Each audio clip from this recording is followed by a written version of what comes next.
Olá! Hoje o Direto da Universidade traz o documentário A Culpa Não É Minha. O vídeo aborda casos de violência sexual contra a mulher em Campinas e busca mostrar que ela não é culpada por ter sofrido abuso. A produção de 2016 foi feita pelos alunos da PUC Campinas. Para tomar banho, ele sempre aparecia na porta, porque minha mãe me fazia tomar banho com o banheiro aberto, né? Por via das dúvidas, não se sabe o que a criança está fazendo. E para lavar a louça, ele passava a mão em mim, para fazer qualquer coisa se tornou difícil. Aí ele colocou meu ex no porta-mala e pediu para eu ir deitada no banco de trás. Aí eu deitei. E aí ele começou a passar a mão em mim, sabe, por trás. Logo que a gente entrou na República, ele começou a tentar tirar minha roupa. E eu achei aquilo tudo muito estranho.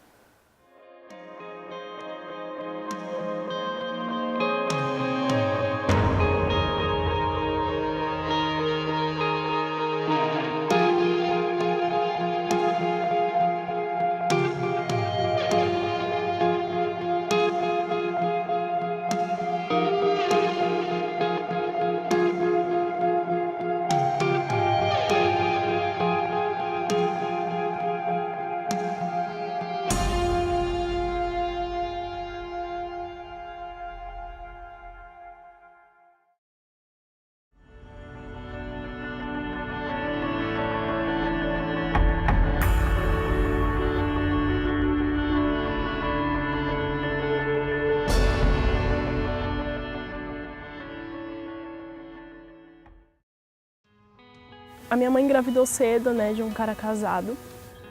E quando ela se mudou, quando ela engravidou, a minha avó expulsou ela de casa. Foi quando ela conheceu esse cara. Ela foi morar com ele. E acho que eu já tinha um pouco mais de um ano. E estava tudo bem. Eu cresci muito bem com ele sempre me colocou em boas escolas. Sempre me tratou muito bem e aparentemente sempre tratou a minha mãe muito bem, pelo menos aos meus olhos. Até que quando eu tinha por volta de uns 6 anos, eu peguei ele batendo na minha mãe quando eu cheguei um dia mais cedo da escola. Eu estava namorando, né, com o meu ex no carro quando chegou um cara com um revólver, né, e nos apontou a arma, né? E no início ele fingiu que era um assalto. Aí pediu tudo que a gente tinha, né? Entregamos. Eu achei que fosse um assalto, ele falou que ia roubar o carro e ia deixar a gente num lugar. Eu tinha um amigo muito querido, né? Que estava ali naquele ambiente universitário também. E um dia, então, a gente combinou de ir num show, num bar daqui de Campinas. Então a gente foi junto pra lá, mas o show não era tão bom quanto a gente imaginava, enfim. A gente não queria mais ficar ali. E aí ele me sugeriu que a gente fosse então até a República dele assistir um vídeo, aliás, um filme. O estupro está previsto no Código Penal, certo? Então o artigo 213 do Código Penal, ele diz que constranger alguém, mediante violência ou grave ameaça, a ter conjunção carnal ou praticar ou permitir que com ele se pratique outro ato libidinoso. Existem muitos mitos sobre estupro, isso é um termo que é consagrado desde a década de 70 e 80, foi um termo consagrado na antropologia e dentro do movimento feminista, né? E são essas crenças em que você coloca a vítima como responsabilizada pela situação e destitui a responsabilidade do agressor. Ele me ofereceu um acordo que ele pararia de bater na minha mãe e, em troca, eu ficaria com ele. Quando você é criança, você meio que não entende exatamente o que isso significa. Então eu demorei um tempo para pegar a ideia, né? E me pareceu assustadora logo de início, até porque ele tinha uma imagem de pai para mim. E a verdade é que você quer dizer não. Mas ou é você, ou é a pessoa que você mais ama no mundo, que no caso é sua mãe. E eu aceitei. Eu entendi, na verdade, o que estava acontecendo, sabe? Que não era apenas um assalto, tinha algo além disso, né? Pediu pro meu ex ficar mais afastado um pouco e resolveu abusar de mim, né? Não consegui esboçar quase nenhuma reação, mas quando eu consegui, eu só perguntei o que ele estava fazendo, cadê o filme, não era isso, não. Bom, daí então, eu não consigo lembrar direito, até um bloqueio, acho que ficou daquela noite. E só foi. A situação ali aconteceu e quando ele se deu por satisfeito, ele parou e então a gente se viu, tipo, na situação juntos, total desconexão, uma situação péssima, mas que eu não sei, eu sinceramente eu não sei se ele conseguiu ter algum prazer na hora. Eu fui andando assim, não tinha mais pra onde ir, eu fiquei desesperada, ó, perdida no mato, esperando. Aí meu ex estava comigo já, mas ele não parava de chorar e eu fiquei super sozinha, não sabia o que fazer, né? Hoje, em Campinas, as unidades de saúde já têm um protocolo de atendimento para as vítimas de violência sexual. No meu entendimento, ela deve ir direto para um hospital, se possível, o CAISM, com certeza. É um hospital que esse programa foi criado. E de lá, automaticamente, eles vão acionar a polícia. Preferencialmente, ela deverá ser atendida por policiais mulheres, né? E como vocês sabem, a Delegacia da Mulher em Campinas não funciona 24 horas.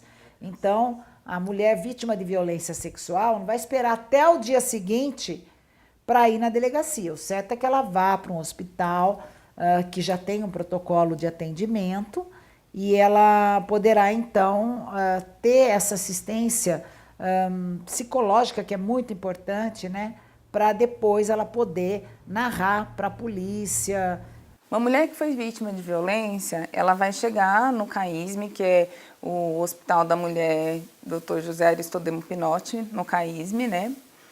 Na Unicamp, que é um centro universitário, né, de referência, e ela vai poder chegar encaminhada pela polícia, encaminhada por um centro de saúde, levada por alguém ou com procura espontânea, né? As pessoas hoje procuram muito mais essa ajuda. Muitas meninas violentadas sexualmente, muitas jovens, ainda não denunciam, por causa da vergonha, por causa da exposição. Eu nunca pensei em denunciá-lo, e eu não sei se isso, agora que eu tenho mais informação, se isso acontecesse, né, nesse momento que eu sei que é importante denunciar, eu também não sei se eu denunciaria, porque você se culpa, de qualquer forma, pelo que você vai causar para aquela outra pessoa. Fomos para a delegacia, só que eu tava com vergonha de falar o que tinha acontecido, eu falei que só roubaram o carro. Aí eu fui para casa, eu contei para minha mãe, ela falou para eu voltar e denunciar e falar a verdade, né? Era uma delegacia normal. E eles nem queriam me receber naquela hora, sabe? Foram super estúpidos. Aí por isso eu nem senti a vontade para denunciar, sabe? Eu resolvi fazer uma denúncia. Na mesma rua tinha uma espécie de uma delegacia. E eu esperei um momento em que a minha mãe não estivesse em casa para ir lá denunciar. Eu falei o que tinha acontecido, como tinha acontecido, e os policiais me pegaram pelo braço e me levaram até onde ele estava. Fui lá sozinha. E me levaram até onde ele estava e falaram o que eu havia dito. Ele não só riu na minha cara, na cara de todas as pessoas que estavam lá, negou e falou que se os policiais esquecessem o que tinha acontecido, ele pagaria uma bebida para todo mundo. O cara pagou e ficou tudo certo. A primeira delegacia da mulher foi a terceira no estado de São Paulo. E ela veio para Campinas justamente porque era uma reivindicação dos movimentos feministas que existiam na época. Então, ela veio para cá numa época interessante, porque a gente não tinha a Lei Maria da Penha. A Lei Maria da Penha, no caso do Brasil, que foi uma resposta a um pedido da Comissão Interamericana, no sentido de que o Brasil julgasse o caso da Maria da Penha, porque o marido dela tinha tentado matar ela, uma vez com tiro, outra vez eletrocutada, já tinha tido uma anulação de um júri e estava beirando a prescrição, ou seja, ele ia acabar saindo sem nenhum tipo de punição. E aí, além da conclusão do julgamento, né, o que foi pedido no âmbito do sistema interamericano é que o Brasil adotasse políticas públicas, porque é isso, não adianta você ter o direito consagrado na lei e não ter políticas públicas. A Delegacia da Mulher de Campinas foi a primeira delegacia a ter um trabalho junto com a PUC de assistência social, de psicologia, né, justamente para ajudar na solução das causas da violência. E até hoje a gente sente falta disso, né? De um mecanismo que trabalhe nas causas da violência. E eu me propus a isso. Então, qual era o caminho que eu tinha? Junto às universidades e estas instituições que defendiam a mulher. Não consigo entender como as pessoas conseguem fazer esse tipo de coisa e por qual motivo, né? Sabe, seu desejo é tão forte que você não consegue se controlar, eu acho tudo isso uma besteira.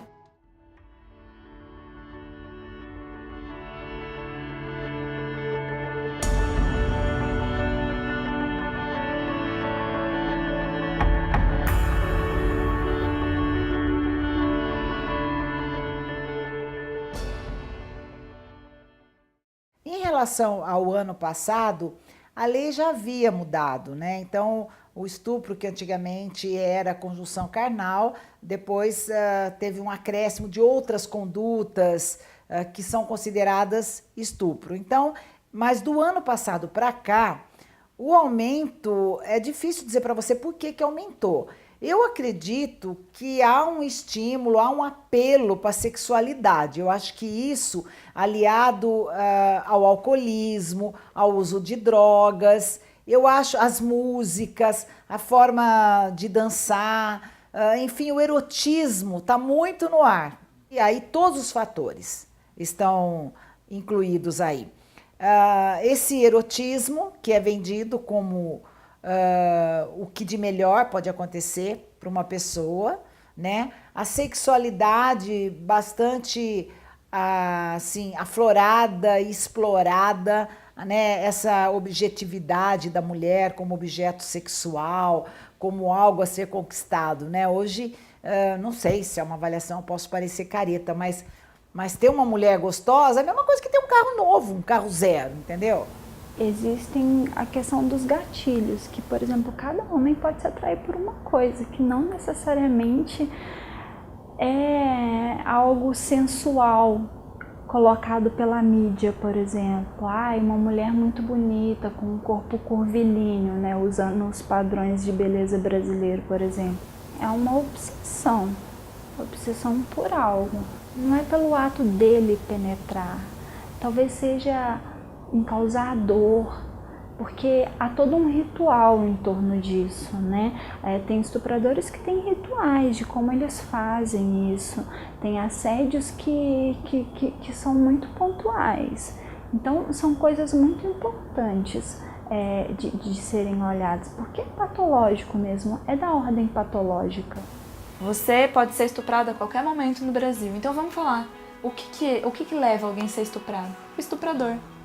A cultura do estupro, na verdade, é essa repressão que a gente sente, né? Toda mulher sente um peso, uma carga de ser mulher que os homens não sentem, né? A gente, quando nasce, a gente é ensinada a ser mulher, e o ser mulher na sociedade que a gente vive, que é uma sociedade machista, que tem um histórico, quando a gente fala de patriarcalismo, que era uma sociedade que vem dos homens, os homens que mandam, os homens que têm poder. Faz muito pouco tempo, historicamente, que a gente tem alguns direitos, né? A cultura do estupro, ela também acaba levando em consideração que os próprios homens, eles passam a mão na cabeça do amigo. O amigo fez aquilo porque ele queria, ele não estava violentando uma garota. E isso é uma coisa muito complicada porque eles entendem que é uma coisa normal. Só que não é uma coisa normal, ele está violentando o corpo de uma mulher.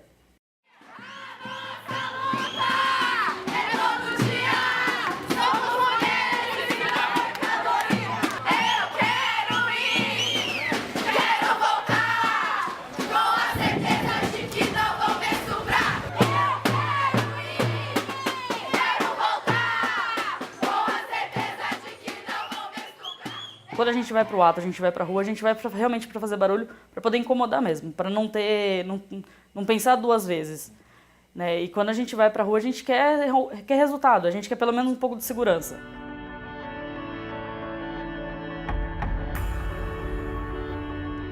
Então eu acho que trabalhar, né, os nossos filhos, as pessoas ao nosso redor, os nossos amigos, e entender que isso não é uma questão que é da mulher, é uma questão que é de todo mundo. Porque a mulher, se tem uma pessoa que é vítima nessa história, é a mulher, né? Então, mulheres e crianças. Então eu acho que ao invés de lamentar, a gente podia começar a agir e discutir realmente o que leva alguém a estuprar a uma outra pessoa, o que leva uma pessoa a se achar dona do corpo da outra. A gente tem que ensinar as crianças de que a mulher não é objeto do menino, de que precisa, né, ter respeito, de que a mulher e o menino precisam ter vontade, e de que duas mulheres juntas ou dois rapazes juntos, isso não significa o fim do mundo, que hoje nós temos outras configurações de família, inclusive com validação do Supremo Tribunal Federal, né? Então a cultura do estupro, ela passa muito por essa discussão política, social e cultural muito mais ampla, né, do que essa que é feita hoje. Então a gente ainda tem, no próprio processo de formação dos profissionais do sistema de justiça, manifestações machistas, preconceituosas, que inferiorizam as mulheres, e aí de fato, né, se na família isso não foi trabalhado e na educação também não, o que a gente pode esperar daquele profissional do sistema de justiça? Evidentemente, ele vai perguntar que roupa você estava usando. Passei em terapeutas, tomei remédio para início de depressão, passei minhas fases da adolescência que deveriam ter sido complicadas, mas foram mais por causa disso. Para mim, isso é uma coisa que sempre doeu do mesmo jeito. Me dói agora tanto quanto doeu quando eu tinha 8 anos. A diferença é que, com o tempo, você aprende a colocar dentro de um baú. Você deixa lá quieto. Mas isso traz dificuldades mesmo assim, dificuldades para se relacionar. Eu fiquei um tempo sem querer tocar em outro homem, eu tinha dificuldade para abraçar qualquer homem que fosse. Para minha relação sexual, minha primeira relação sexual depois disso foi a coisa mais difícil e dolorosa que eu já fiz. Porque você carrega isso, não importa, você vai ficar com isso te consumindo, você nunca sabe se vai ser outra pessoa a fazer a mesma coisa. Eu passei um período muito difícil, assim, em termos de me relacionar com as pessoas, depois do que aconteceu, porque eu não fui fazer, né, logo de cara a terapia, então eu passei mais ou menos 1 ano e meio, 2 anos tentando lidar sozinha com isso, só que não dá. Pra mim não deu, lidar sozinha pra mim não foi, não teve como. Nesse momento, tudo que a pessoa precisa é de ser cuidada, e é isso que a gente menos vê. O que a gente mais vê é todos os apontamentos que acontecem, né? E isso fragiliza ainda mais uma vítima, porque ela lidar com toda essa violação e com as infinitas outras violências e as dores, né, que está a cargo dela, lidar também com a situação da culpa é algo muito cruel. Num primeiro momento, na enfermaria de ginecologia, você vai ser acolhida por uma enfermeira treinada que vai fazer uma primeira avaliação, vai colher a sua história. Ela vai passar numa primeira consulta com a ginecologista, com a assistente social, com a enfermeira, com a psicóloga e com a psiquiatra. Nesse primeiro dia, a gente quer ter um contato com essa pessoa. Procure um terapeuta, procure se aproximar de pessoas que vão te oferecer o cuidado que você precisa. A gente quis fazer algo que fosse contínuo e que fosse mulheres acolhendo mulheres. A ideia foi construir um mapa colaborativamente, primeiramente fazendo a avaliação dos serviços públicos existentes nas cidades e abrindo para as pessoas se voluntariarem ou para fazer parte do grupo de mulheres mobilizadas que fizeram a avaliação dos espaços públicos, como também de terapeutas que queriam dar o acolhimento às vítimas de forma voluntária.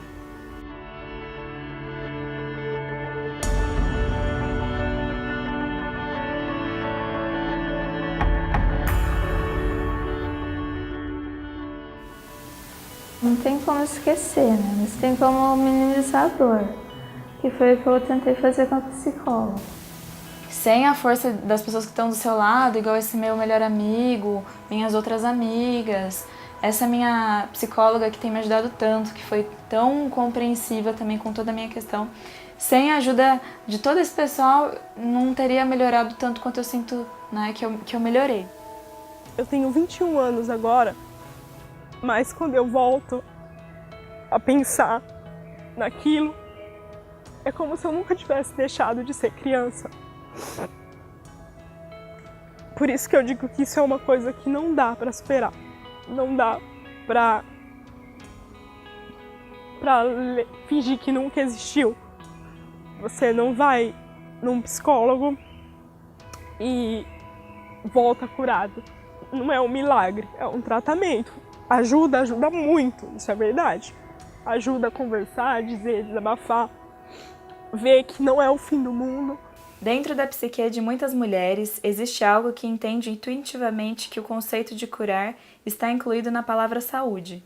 Quando ferida, ela se torna cheia de cura, cheia de recursos de cura, o que significa que algum filamento vibrante, gerador de vida, no seu espírito e na sua alma se move persistentemente na direção de nova vida, seja na busca de muitos tipos de força, seja na reconstituição da integridade perdida, seja na criação de um novo tipo de integridade, diferente do que havia antes. Essa força interna é cheia do impulso pelo bem-estar. Ela acredita num fator de salvação que pode resistir e há de resistir à crueldade. É importante ela compreender que não foi culpa dela. Existe sim um culpado, mas não foi ela. A culpa nunca é sua. A culpa é da pessoa que destruiu a sua vida. E eu demorei muito tempo para aprender isso. Eu ficava tentando achar onde foi que eu tinha errado. Mas eu nunca errei em nada.